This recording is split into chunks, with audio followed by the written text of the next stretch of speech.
Chapter 331 Education Sector. In the Moonlight Empire, in Moonshadow City. I'm finally back, Tesoro yelled out. After near-death adventures in the Arcane Continent, he made it out alive and finally returned home.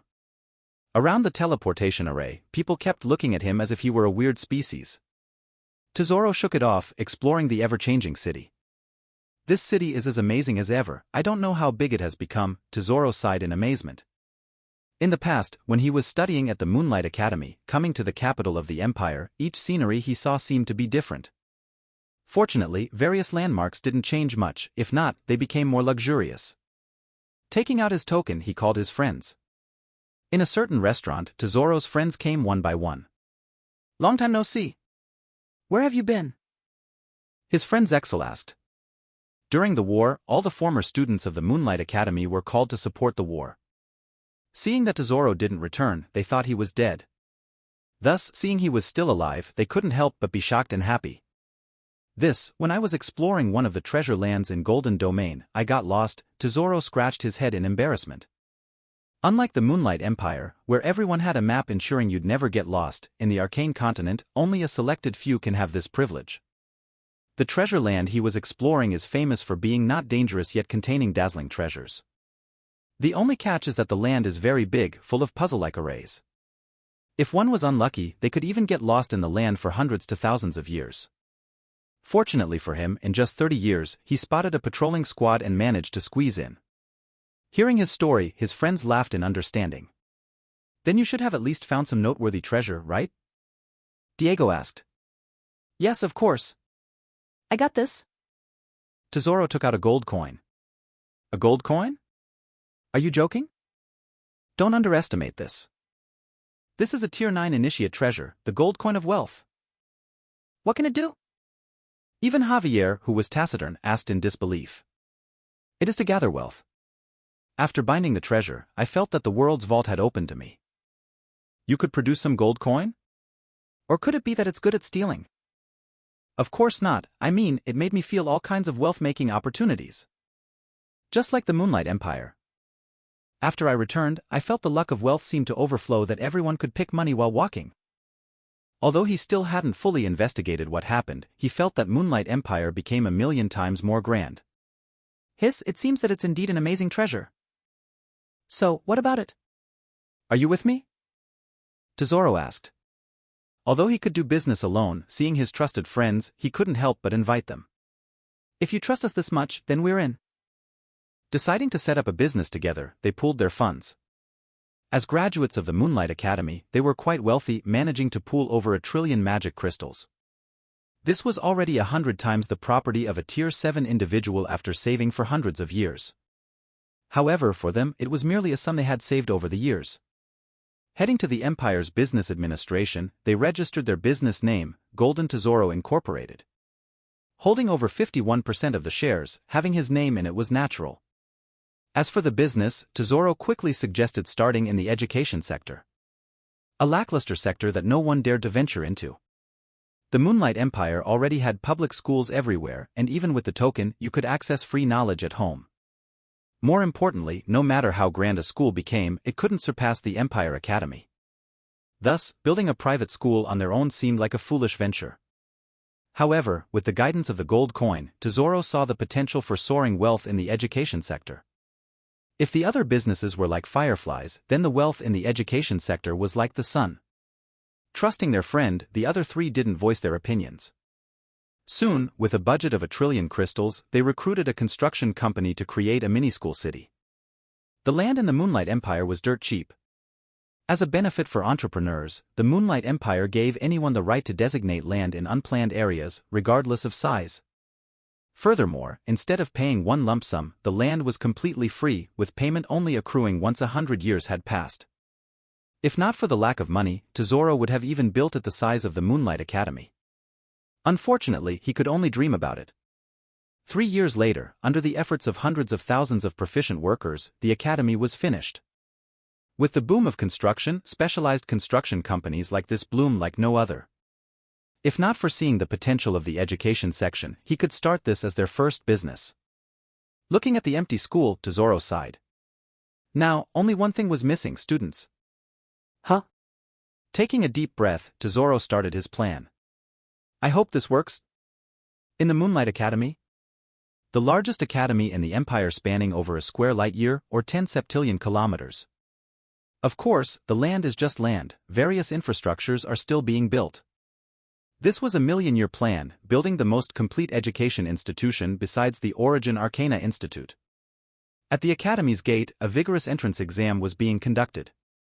Latin and his 5 sisters were in the crowd, nervously awaiting their turn. Do you think we can pass, brother? Yes, just trust yourself, we haven't been working hard for a decade for nothing. But what if we don't pass, brother? You must be. I'll ensure it. But Dash. Shoo, don't speak, let's see what will happen later and decide. Just be confident. The admission test of the Moonlight Academy is said to be the hardest thing ever. It said that it was easier to be a Class 1 citizen than to be accepted as a student of the Academy. The only saving grace is there is no limit to talent. Whether you have trash or divine talent, as long as you didn't pass the test, you wouldn't be qualified for the Academy. Especially now, with hundreds of trillions of students enrolling every year, the test has become stricter and stricter. Soon, the first test began, a normal test measuring talent and affinity. Latin and his sisters passed with flying colors, having at least rank 3 potential and rank 5 affinities in one element. Nice start. We can do this, brother. As I said, you must be geniuses. Just take the exam confidently, and everything will turn out all right.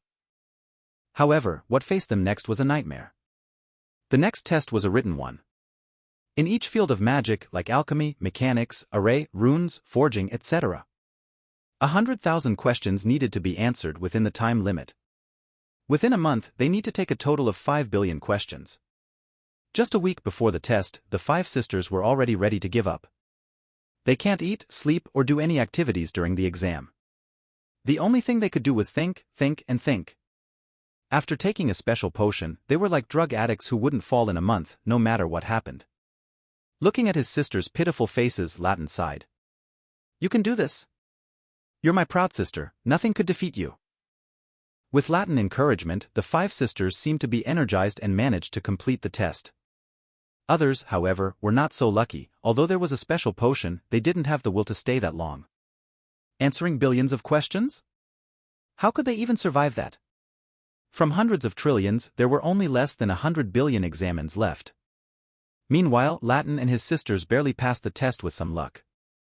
They had only been in the Moonlight Empire for over 10 years. Although they were diligent and smart, it wasn't enough to catch up to those geniuses who had been nurtured since childhood. After all, the Empire only provides free education, not free resources. Just those memory potions that could help you remember everything could already send others ahead for a few blocks. Unfortunately, it was too expensive. As a Class 2 citizen, they didn't have that extravagance. The next exam was the fighting test, in which hundreds of people went to a virtual battlefield and fought each other for life. In this test, Latin and his sisters were separated. Despite being worried, Latin tried his best to survive. Being responsible since young, Latin was quite the survivor. Against all odds, he managed to survive in the top million and become one of the top scorers. Unfortunately, what greeted him was the sad look of his sisters. Because they were too coddled up, their fighting experience was almost non-existent. In the first hours, they were ambushed one after the other like powerless individuals. To this, Latin could do nothing but give them comfort. Don't worry, there is still a last test. If you did your best, you could still pass. Sigh, we can only do our best. I'm fine as long as my brother manages to pass. Fighting. Let's go. Soon, the last test began. The principal of the Academy, Silver Atom, personally conducted this test. Leading them to an open space, Silver Atom slowly released his pressure. From Tier 1 pressure, Tier 2, Tier 3. Latin felt like the sky was falling against him.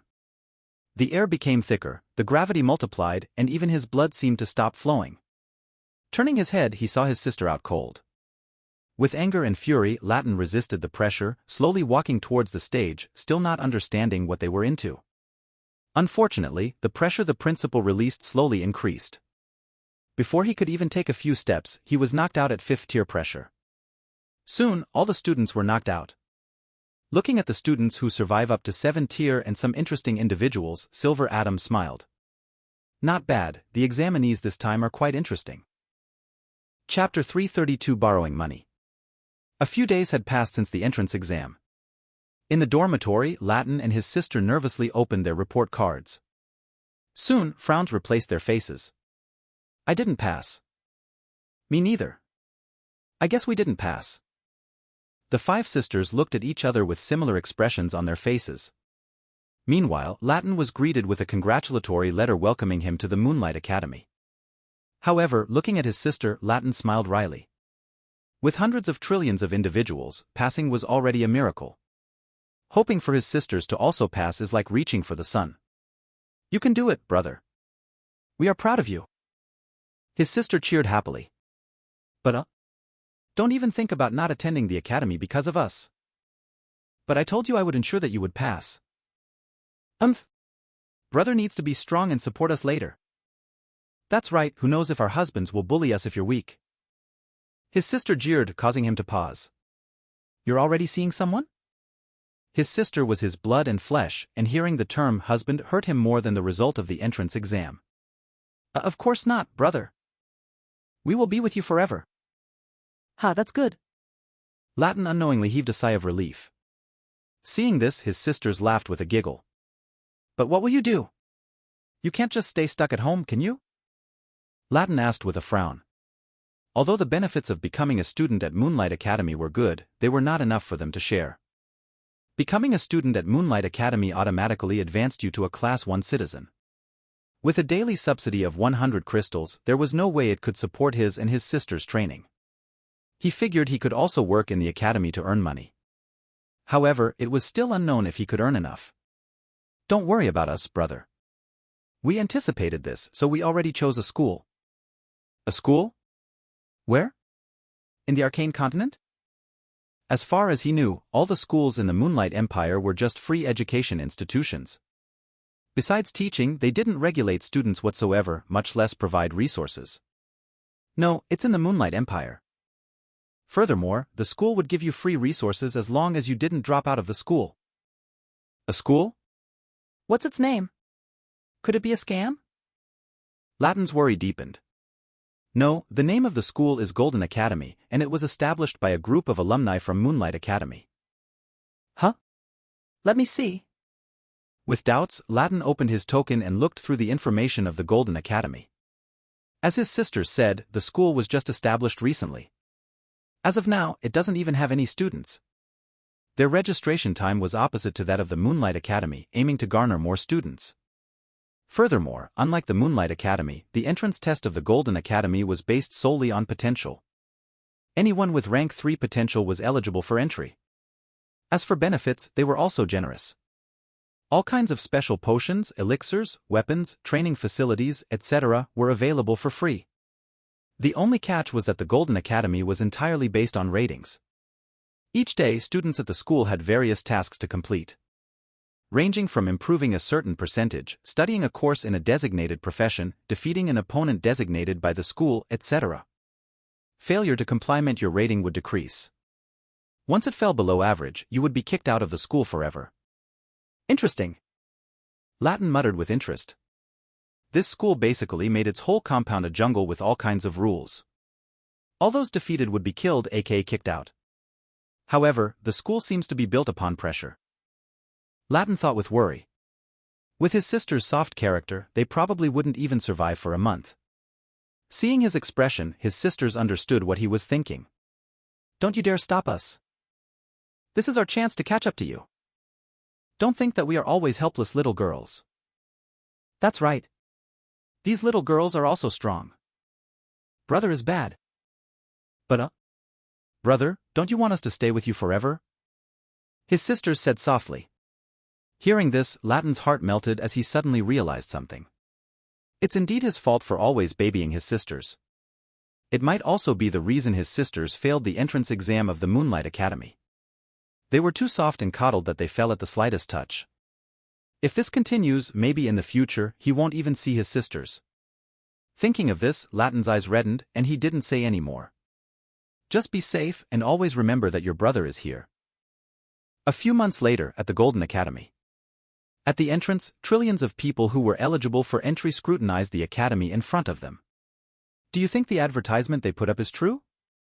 Free resources? We can only wish. But you're here nonetheless, so you must believe it.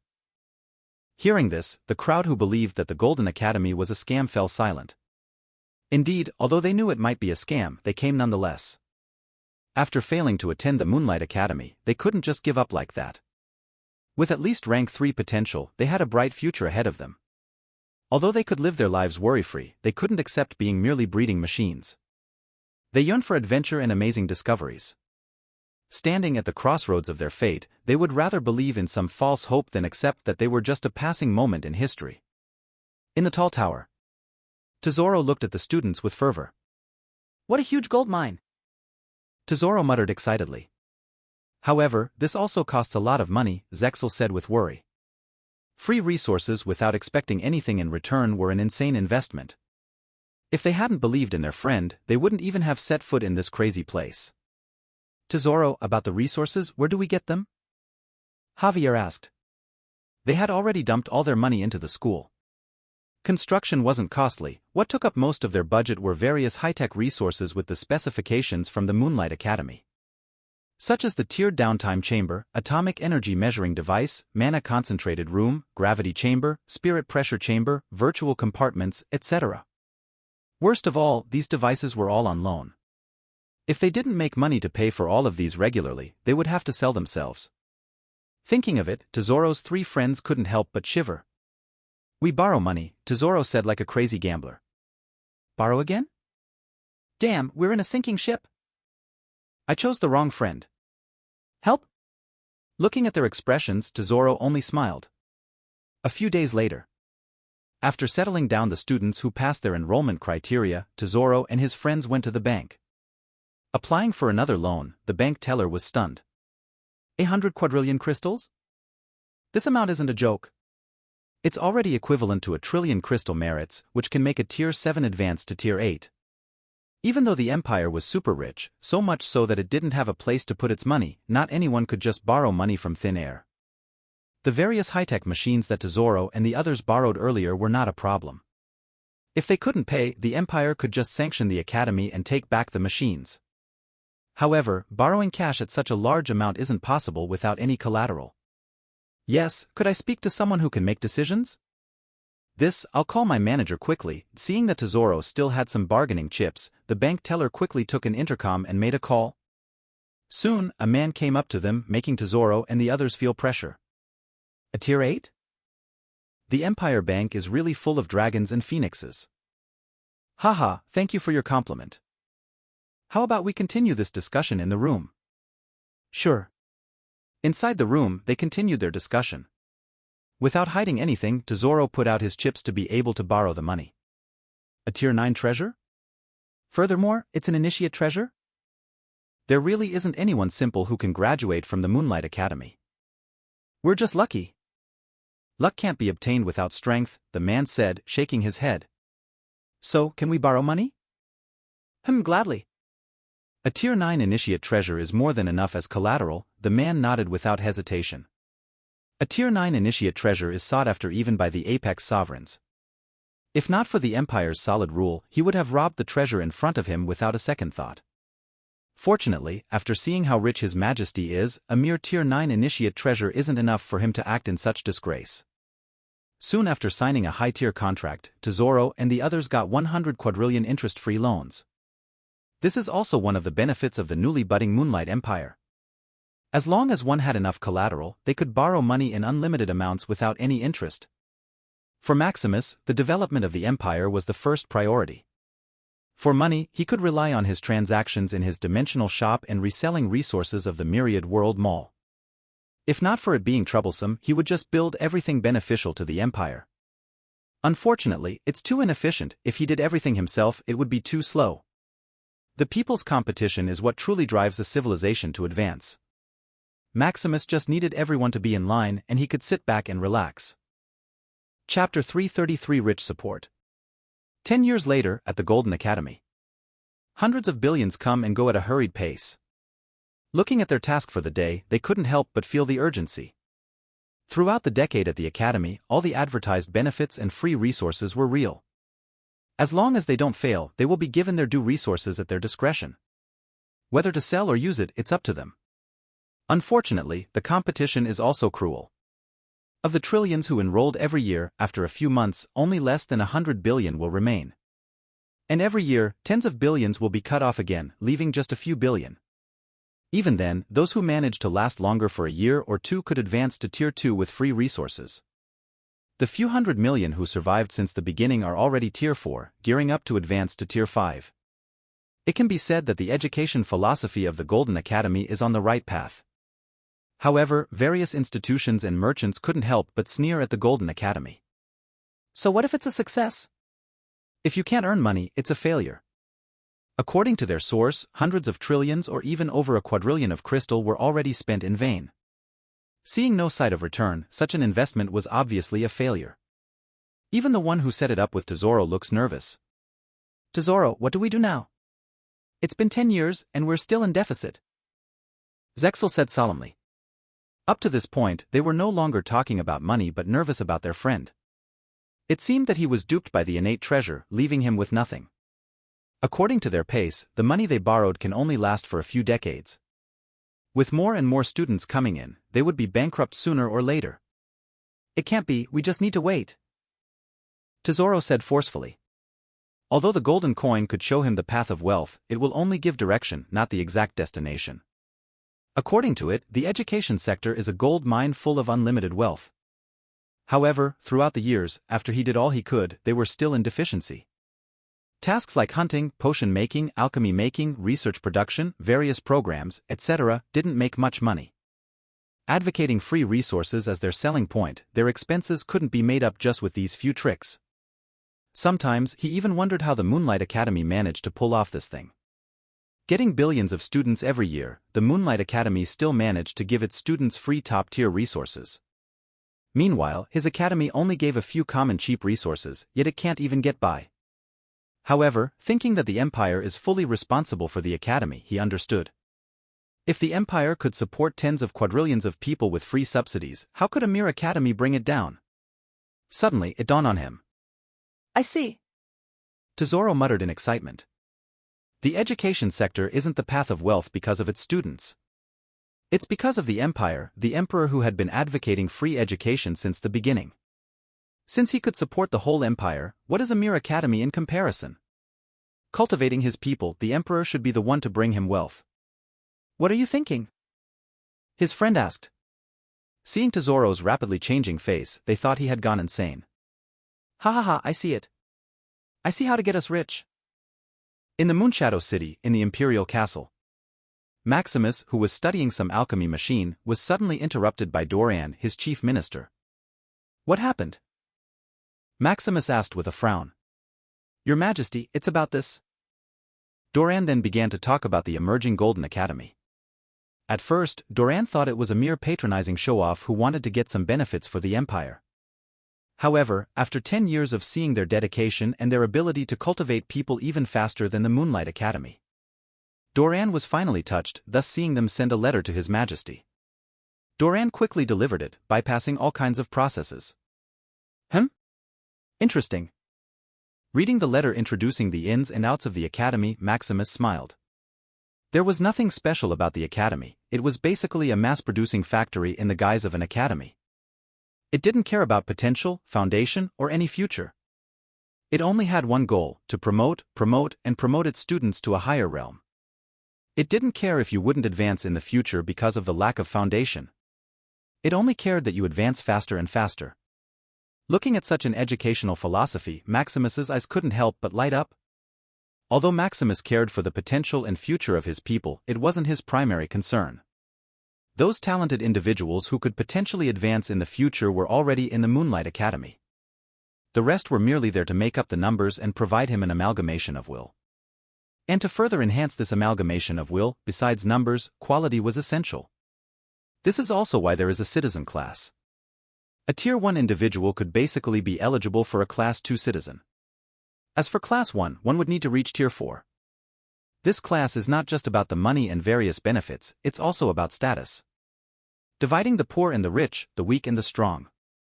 Maximus set it up as it is to create a competition to advance to a higher tier. Although it's working quite well, because of the empire's peacefulness and little to no discrimination, the efficiency is slow. Thus, upon seeing the Golden Academy's law of the jungle, Maximus got interested. If all aspiring people could go to such an academy and compete for resources, then the empire would bloom in strength, increasing the average power of the empire. However, thinking it was like a black factory full of temptation and false propaganda, Maximus didn't dare to set it up himself. Although he could eliminate all opposition, he still cared for his image a little bit. Maximus could only encourage these kinds of institutions with all sorts of rewards, hoping they would establish themselves. Giving Doran the following instruction, Maximus came back to his little experiment. A few days later, at the Golden Academy, Tesoro and his friends were trembling with excitement upon seeing the pinned announcement in the Moonlight Forum. Dear citizens of the Moonlight Empire, on behalf of His Majesty, the Emperor of the Moonlight Empire, it is with great pleasure that we extend our heartfelt congratulations to the Golden Academy for its pioneering endeavors. As the first private academy dedicated to nurturing the talents and skills of our empire's citizens, the Emperor extends his deepest gratitude to you. Your dedication to the advancement of our people is commendable and serves as a beacon of inspiration to all. In recognition of the vital role institutions like yours play in strengthening our society, His Majesty has enacted a new law to support your efforts further. Firstly, citizens who ascend from mortal status to Tier 1 will receive an additional incentive of 1,000 crystal credits to encourage their progress. Those reaching Tier 2 will be granted 10,000 crystal credits, while those achieving Tier 3 will receive 100,000 crystal credits. Similarly, those ascending to Tier 4 will be rewarded with 1 million crystal credits, and so on. Secondly, any institution contributing to the advancement of our citizens will share in the encouragement bonus. The distribution will range from a minimum of 30/70ths to a maximum of 50/50ths, based on the institution's level of support and involvement. Thirdly, individuals or groups interested in establishing such institutions will be eligible for loans up to 100 quadrillion crystals, following a thorough assessment process. Fourthly, the Empire will regularly evaluate these institutions and take necessary action, including closing them for those failing to meet established standards. Fifthly, sixthly, seventhly. Moreover, lastly, thank you for your unwavering commitment to the prosperity and advancement of the Moonlight Empire. Sincerely, your Chief Minister Doran. We're rich? Tesoro smiled widely. In addition to the above message, Tesoro was also given a private message concerning his academy. That is, all the students who left the school and those who were still in it, from mere mortals up to the point of their stay in school, Tesoro would receive the encouragement bonus that the law had just promulgated without a cut. Ha ha ha, Tesoro, we're damn rich, alright. Hurry, count the money for me to see. 1, 2, 3, 4. 16 zeros. We've earned over 10 quadrillion crystal credits. Is that amount even real? Although they borrowed a larger amount, it was a loan that they needed to pay. Now, looking at the cold cash in their bank account, the euphoria they felt was overwhelming. With the new law, we must expand the school and fast. Tisk, those hungry wolves may be manic right now. Seeing the money pass by their eyes, how can they not be? The Empire may also be boiling. After advancing to a tier, they would be richer than ever. Ha ha ha, it's time for the carnival. Chapter 334 Original Path. With the new law promulgated by Maximus, the entire Moonlight Empire went crazy. The encouragement bonus set up by Maximus is truly astonishing. Although it was not enough to pile up resources to propel someone forward 100%, it's sufficient enough for talented individuals to advance successfully. Unfortunately, one couldn't cash out the encouragement bonus in advance. After all, if they failed, there was no way they could repay the debt. Although Maximus is rich, he couldn't simply throw money into a pit. He already had numerous expenses, and spending more would be redundant. He already gave them daily subsidies, any more and people would take them for granted. Fortunately, this is where institutions like the Golden Academy come into play. They had abundant funds and enough collateral to withdraw money in advance. Holding a plethora of chips, they were willing to take the risks. If their bet succeeded, they could earn multiples of their investment. Furthermore, this isn't exactly gambling, one simply needs to have a good eye for talent. Once the talent they had chosen bloomed, they could get their investment back in multiple folds. The individual who advanced would also get money and strength in return, making it a win-win situation. Such an opportunity, how could those hungry wolves let this pass by? The moment the law was promulgated, institutions began to be established one after another. After undergoing assessment and obtaining approval from the academic committee, they borrowed loans ranging from trillions to quadrillions. Having the money, they quickly choose land and hire a construction company to build a campus. Unfortunately, it would still take a few months to a few years before it is finished. Without a location, they couldn't start recruiting individuals according to the rules. They could only suppress their hunger, watching the Golden Academy enroll students one after another. Fortunately, the Golden Academy could only accept so many. A few trillion were the maximum they could enroll. However, as the first mover, they had an unprecedented advantage. As the only academy of such nature, they could pick the finest candidates of the bunch. In the future, these rough gems will have more chances to flourish, providing them with endless wealth. From Tier 1, Tier 2, Tier 3, Tier 4, Tier 5, Tier 6, etc.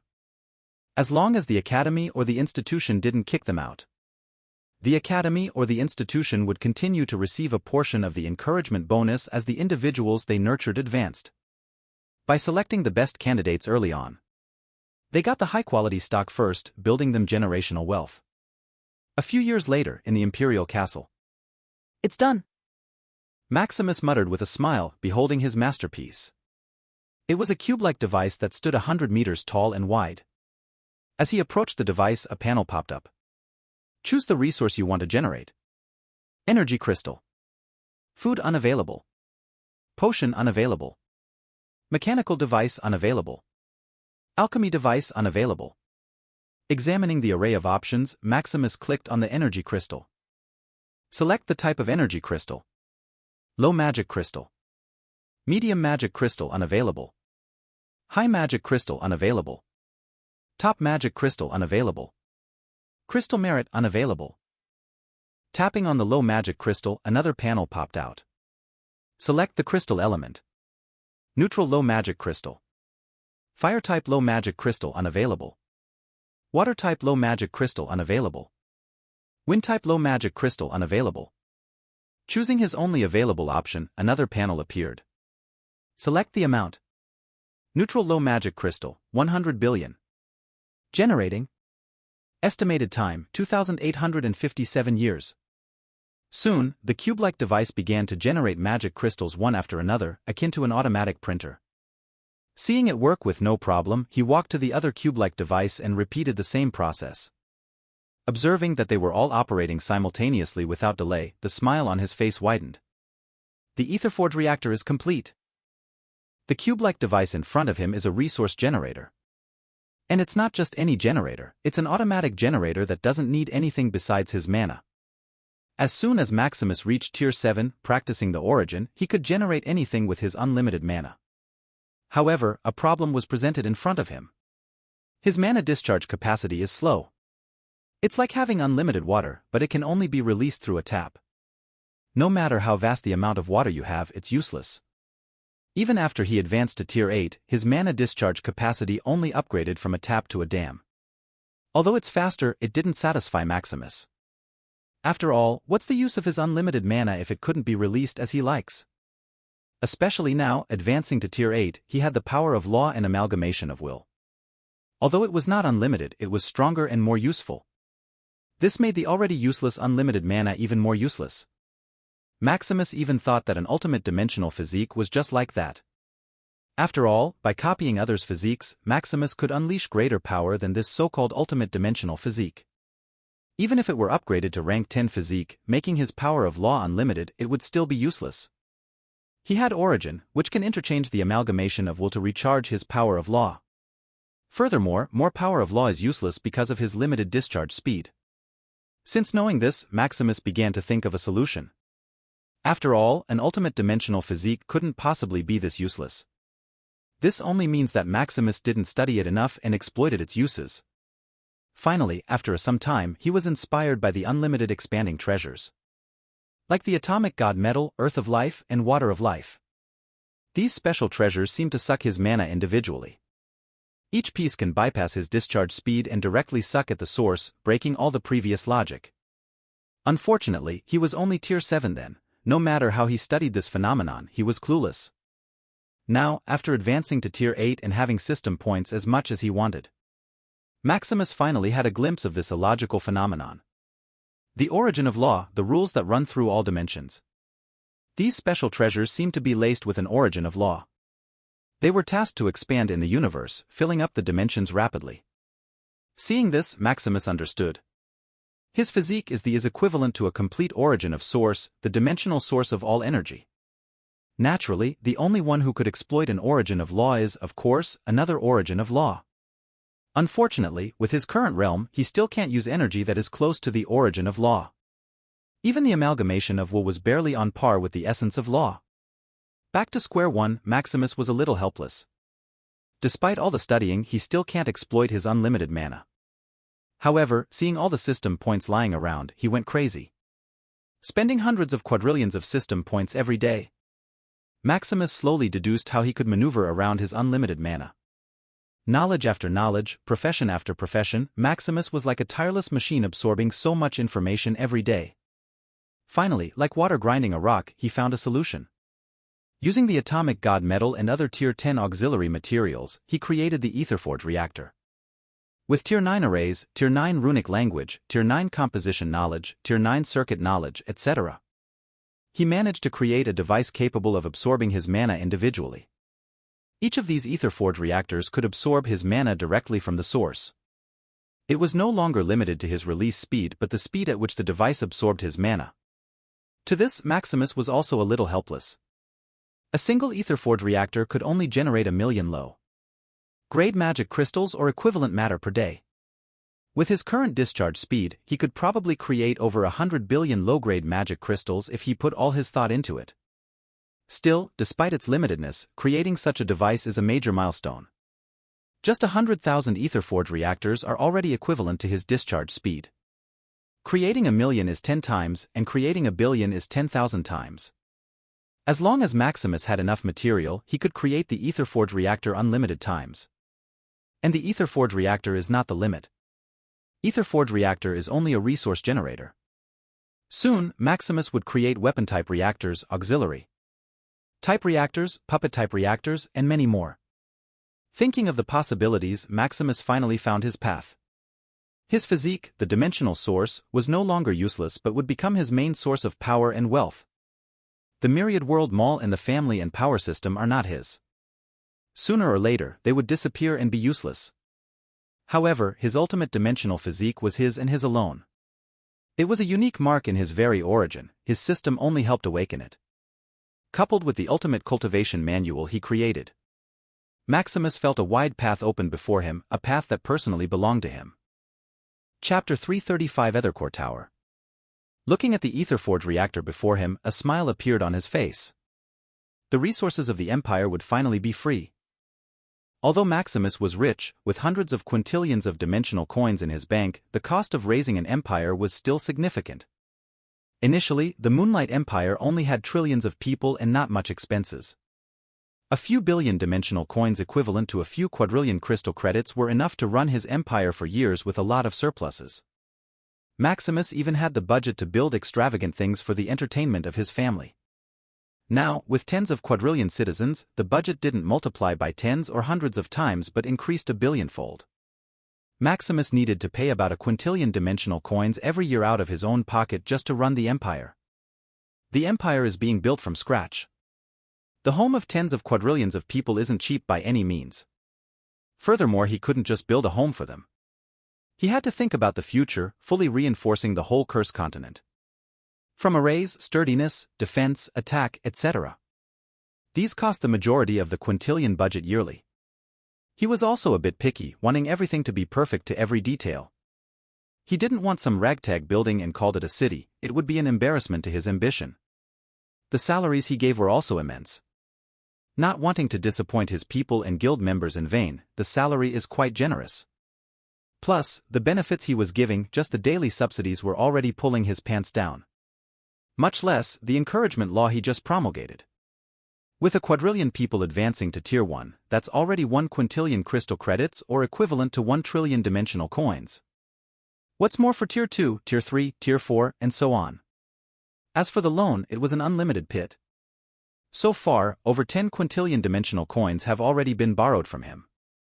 With the development of the empire, he could only hope they could pay it back in 1,000 years. However, despite the pain, it was a necessary expense. Money could be earned back any time he wanted. Just the reselling of the products from the Myriad World Mall from the powerhouse of the Ethereum realm was enough. There is also the dimensional library that could earn him over 10 quintillion dimensional coins every year. With all this excess money, why not spend it on his people? Not only could he create the paradise of his dream, but more importantly, the amalgamation of wool he could earn would skyrocket. Just hundreds of quadrillions of units of amalgamation of wool could make him do wonderful things. What about more?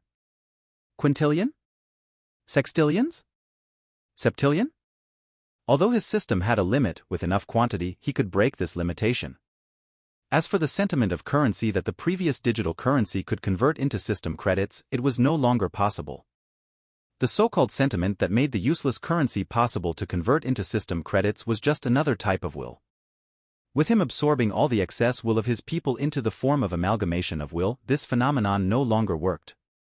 Maximus had to rely on real currency with value or trade to obtain dimensional coins. Fortunately, he had unlimited mana, and now, with this Aetherforge reactor machine, it was equivalent to having a money printer. Of course, he still needed to invest money to create this cash machine. Moreover, each Aetherforge reactor costs about 100 trillion dimensional crystals per unit, with an efficiency of 1 million low magic crystals or 1 dimensional coin per day. It would take him 300 epochs or 300 billion years before he could make the money back. Fortunately, he was not building the Aetherforge reactor to earn quick cash. It was merely so his empire could be self-sufficient. However, thinking that he needed about a quintillion dimensional coins every year, Maximus realized he needed about 3 quadrillion Aetherforge reactors to be self-sufficient. Thinking this, Maximus shook his head wryly. This prototype couldn't work. It was too inefficient, costing 100 trillion, yet it was only able to generate a dimensional coin worth a day. Even if he were picking money, he couldn't make this money-losing investment. Fortunately, it was only the first successful prototype. With more iterations, Maximus would try to make it cheaper and more efficient. At least a single Aetherforge reactor should create 1 billion low magic crystals before he mass-produces it. However, for now, this is sufficient. The main purpose of this is not to print money but to print resources. A Tier 1 plant containing a magic crystal worth of energy is worth 3 to 5 times more. A potion made from the synthesis of various herbs would probably be worth 10 to 100 times more. There are also weapons, puppets, alchemy, and many more. The main use of the Aetherforge reactor isn't to print magic crystals but to print rare resources. However, another problem cropped up. To print resources, one needed to inscribe runes containing the very origin of the subject. From the material composition, magic properties, law properties, weight, effects, etc. For the information on the origin of the subject, Maximus had no problem. He had his domain to analyze the origin, public free resources in the Origin Arcana Institute and the Myriad World Mall. The problem is that to inscribe each rune would be too time-consuming. With an infinite amount of resources appearing every second of the day, inscribing all of it would be impossible. He also had many things to do, like upgrading the prototype, researching other applications of his unlimited mana, mastering the Myriad World Mall and possibly his system, and more importantly, bonding with his family. His schedule was already full, anything more would not work.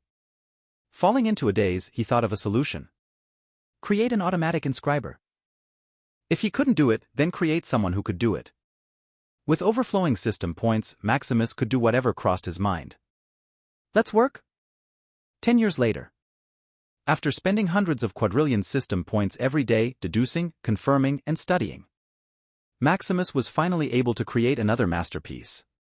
Looking at the large building made of Aethercore before him, the light in his eyes intensified. The Aethercore Tower. How magnificent!